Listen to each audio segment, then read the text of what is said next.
Caríssimos irmãos e irmãs, nós temos então a alegria hoje, dia 5 de setembro, de celebrar a memória de Santa Teresa de Calcutá.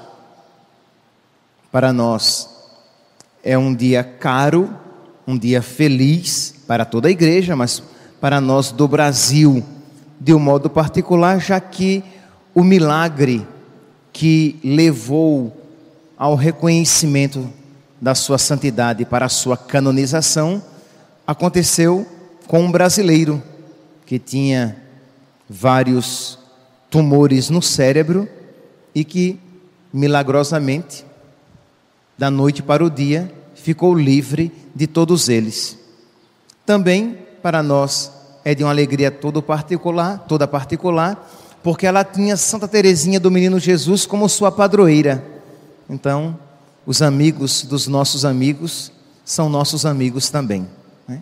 Pois bem, Teresa de Calcutá nasceu no dia 26 de agosto de 1910, fez a sua primeira comunhão com 5 anos e meio, e ela disse que a partir daquele dia, Jesus foi o seu único amor, e o seu amor a Jesus e pela salvação das almas crescia cada vez mais. Nós encontramos ali no seu diário, dizendo que a partir dali ela queria consagrar a sua vida para amar a Deus, não lhe negando nada e pela salvação das almas. Desde pequenininha queria ser religiosa, entregar toda a sua vida como religiosa, mas depois, a partir dos 12 anos, ela disse que aquele amor, que aquela vontade desapareceu. Ela não percebia mais nela aquela vontade de se entregar como religiosa. Com 18 anos, a vontade reapareceu e ela disse que consultou a sua mãe, dizendo que iria entrar para uma ordem religiosa. Ela é filha de albaneses e iria para a Índia, queria ser missionária. E ela disse que no dia da sua partida, Deus lhe falou ao coração: segure na minha mão. Desculpe, Nossa Senhora falou-lhe ao coração: segure na mão dele, na mão do meu filho, e caminhe sozinha com ele. Siga em frente, não olhe para trás, senão você volta. E ela disse à mãe: adeus minha mãe, porque os missionários naquela época nunca mais voltavam para a sua casa. E aquela moça, com 18 anos, foi embora, entregando-se completamente a Nosso Senhor. Dizia que o calor da Índia parecia com o calor do inferno. Muito quente a cidade. Ela colocou em uma das suas anotações: o calor da Índia é simplesmente abrasador. Mas vejam aqui, meus santos, que a atitude é tão diferente da nossa quando reclama do calor de Cuiabá. Olha o que ela dizia, fazia de tudo uma leitura espiritual. O calor da Índia é simplesmente abrasador. Quando ando pelas ruas, tenho a sensação de que há fogo debaixo dos meus pés, de que todo o meu corpo arde. Quando as coisas se tornam mais difíceis, consola-me a ideia de que dessa maneira as almas são salvas e de que o meu querido Jesus sofreu muito mais por elas. A vida de uma missionária não é um mar de rosas, na realidade é um mar de espinhos, mas com tudo isso é uma vida de felicidade e de alegria. Quando ela compreende que o mesmo trabalho que Jesus fez quando estava na terra, ela está fazendo. Vão e façam discípulos meus todas as nações. Isto é, meus santos, ela aprendia então de alguma maneira com as dificuldades da sua vida a se configurar a Cristo e a oferecer pela salvação das almas. Assim também devemos nós devemos aprender nas dificuldades da nossa vida, nas contrariedades, naquilo que nos angustia, de nós nos unirmos a Nosso Senhor, que também sofreu angústia, que também sofreu, que chorou lá no Horto das Oliveiras, e unindo o nosso sofrimento ao de Cristo, tornar assim o nosso sofrimento salvífico. O nosso sofrimento por Ele mesmo não vale de nada, mas quando nós unimos o nosso sofrimento ao de Jesus, eles se tornam meritórios, eles se tornam salvíficos, eles se tornam graça para nós e para quem nós oferecermos aqueles sofrimentos. Então, que cada um aqui comece a olhar para a sua vida e comece a procurar os seus sofrimentos, como quem procura ouro, como quem garimpa ouro. Isto é, eu que achava que os meus sofrimentos eram coisas más, dos quais eu deveria me libertar, eu agora compreendo que são riquezas, quando eu aprendo a unir o meu sofrimento ao de Jesus, a minha solidão, a minha dor, a minha doença, as incompreensões pelas quais eu passo, as dificuldades financeiras, quaisquer outras cruzes que se me apresentem, eu uno à cruz de Jesus e elas se tornam salvíficas, elas se tornam poderosas armas de graça para mim e para os meus irmãos. Então comece, quem sabe no dia de hoje, de você tirar uns 15, 20, 30 minutos para fazer um tipo de exame de consciência, uma busca pelas suas dores e tomar posse delas de uma maneira diferente, uma impostação cristã, uma impostação de quem tem fé, não quem simplesmente aguenta, suporta e carrega, vai levando com a barriga, mas quem abraça os sofrimentos. Ela escreve no seu diário assim: antigamente as cruzes me assustavam, tinha arrepios só em pensar em sofrer, mas agora abraço o sofrimento mesmo antes de ele chegar, e assim eu e o meu Jesus vivemos no amor.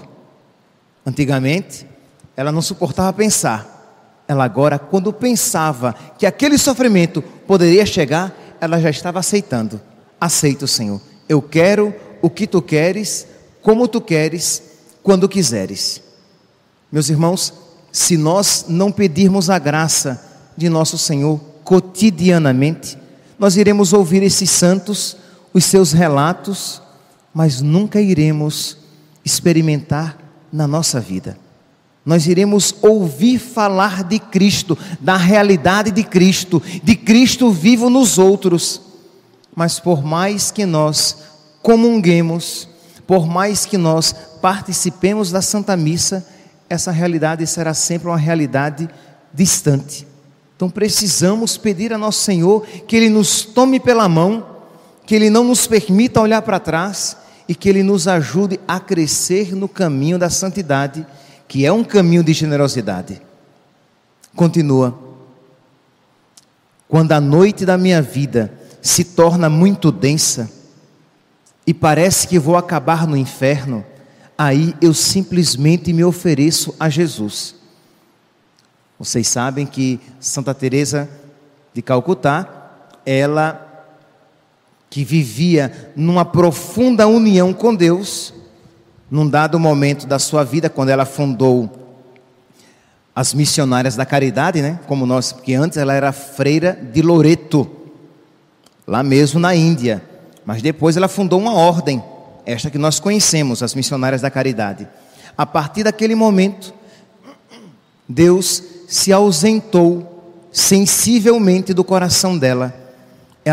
Em várias afirmações suas, ela dizia que ela se sentia como no inferno, sentia experimentando nesta vida as penas do inferno, porque Jesus queria que ela levasse a luz para os outros, sendo ela mesma privada desta luz, que ela levasse alegria, que ela levasse Jesus para as almas, mas que ela se sentisse sensivelmente privada de Jesus.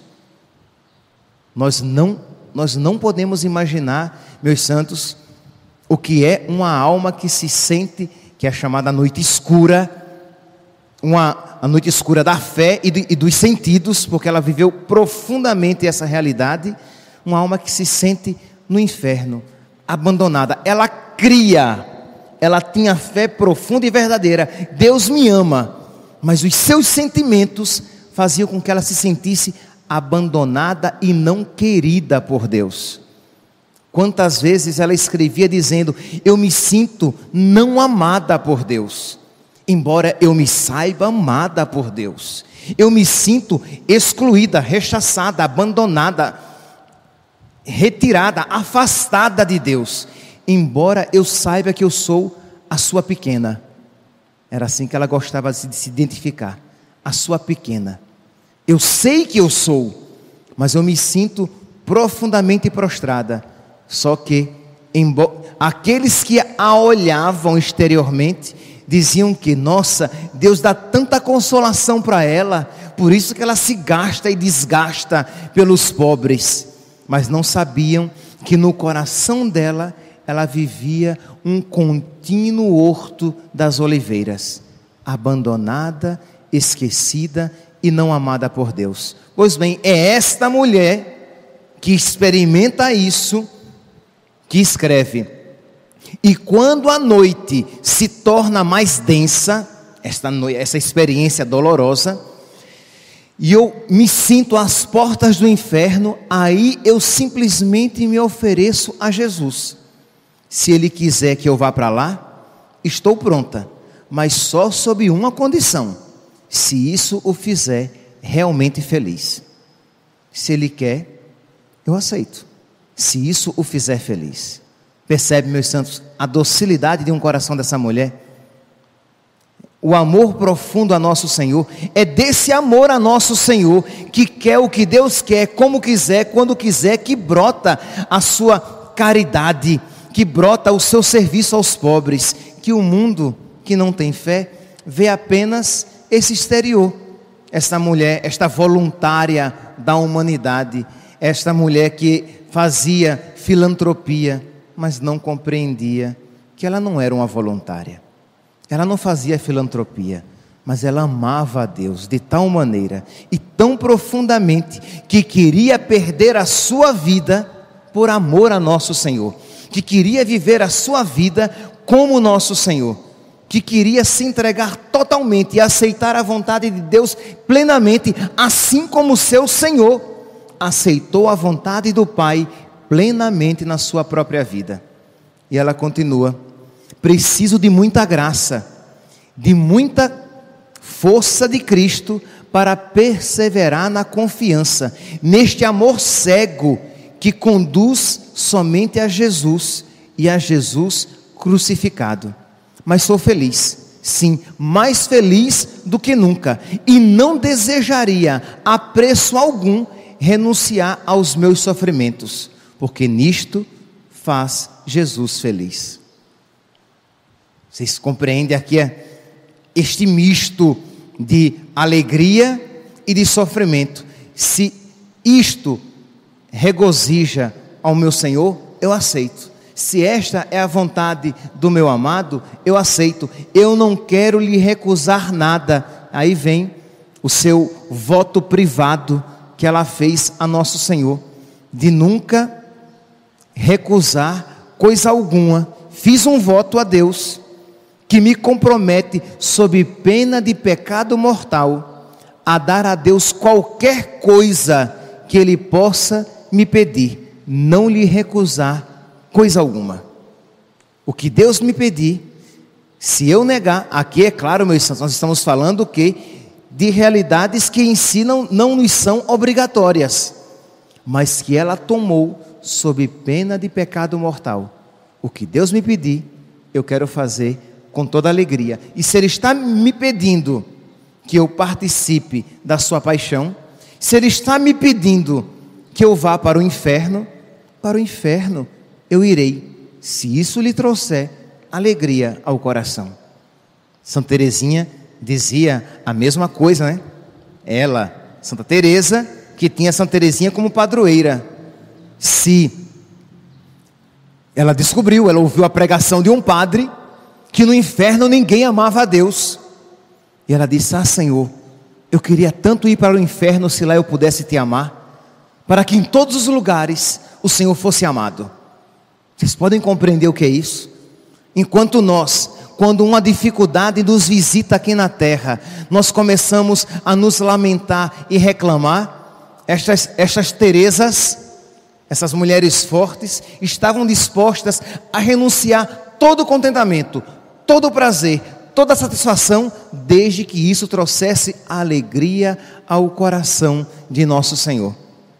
Ela pedia ao seu diretor espiritual que rezasse por ela, para que ela não deixasse de sorrir para nosso Senhor, que ela não deixasse de fazer nosso Senhor sorrir com a vida dela. E aí o seu diretor espiritual pergunta a ela por que é que ela queria se entregar daquela maneira a Deus, e por que é que ela queria, porque para ela fazer este voto privado, ela tinha que pedir autorização do seu diretor espiritual, e ela queria fazer esse voto que a comprometia de tal maneira, nunca negar coisa nenhuma a Deus. E ele perguntou: por que você quer fazer este voto? E ela responde: porque devemos nos entregar completamente a Deus, porque Deus se entregou completamente a nós. Porque é que eu quero, porque é que eu não quero negar nada a Deus? Porque Deus não negou nada a nós, Ele se deu totalmente a nós, e amor se paga com amor. Se naquilo consistiu a sua alegria, nisto eu quero que consista a minha. Se Ele não me negou nada, não é justo que eu tenha no meu coração a disposição de lhe negar alguma coisa. Meus irmãos, celebrar a memória de Santa Teresa de Calcutá não é simplesmente recordar que esta santa existiu, que esta mulher existiu e que amou a Deus assim com essa generosidade, mas é pedir a Deus que nos conceda a graça de nós amarmos a Deus com a generosidade semelhante, de pedirmos a graça e de nos esforçarmos por alcançá-la, porque a súplica a Deus e a colaboração da nossa parte devem estar juntas, e de começar então a aproveitar as pequenas ocasiões que Deus nos oferece, para que nós amemos a Deus e amemos com grandeza. Santa Teresa de Calcutá gostava de dizer até que nós não devemos procurar coisas grandes para fazer, porque elas podem nos levar à vaidade, mas devemos fazer as coisas pequenas com grande amor, com grande devoção, com grande generosidade. Então você vai fazer a sua oração, faça com grande amor. Você vai fazer um pequeno serviço, faça oferecendo a nosso Senhor com grande espírito de generosidade e de sacrifício. E nisto consiste a possibilidade do crescimento na santidade, que é a expressão do amor. Gostaria de terminar com uma frase que uma vez li e que me impressionou muito, né? As pessoas dizem que Teresa de Calcutá, ela era muito, no convento, ela era muito brincalhona, ela tinha um bom temperamento, ela ria muito, mas nós sabemos quem é ela e o que é que ela vivia interiormente. Então, a partir disso, nós podemos compreender as suas palavras. Ela disse que uma pessoa verdadeiramente feliz, ela sempre traz um sacrifício dentro dela. Uma pessoa verdadeiramente feliz é uma pessoa sacrificada. Por quê? Porque ela está dando algo a Deus. Uma pessoa feliz é porque aprendeu que a verdadeira felicidade consiste em se oferecer em sacrifício. Ao mesmo tempo, quando ela vê uma pessoa triste, ela se perguntava: o que é que ela está negando a Deus? Vou dizer com as suas próprias palavras: Quando vejo uma pessoa triste, sempre me pergunto, sempre penso o que ela está recusando a Jesus. Por quê? Porque a tristeza brota da infidelidade.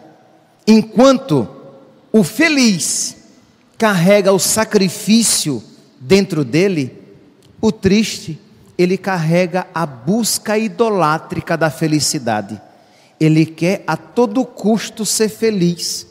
E é por isso que ele é triste e frustrado. Porque o pecado, o salário do pecado é a morte, é a tristeza, é o vazio. Enquanto aquele que aprendeu a se entregar plenamente a Deus, isso requer sacrifício.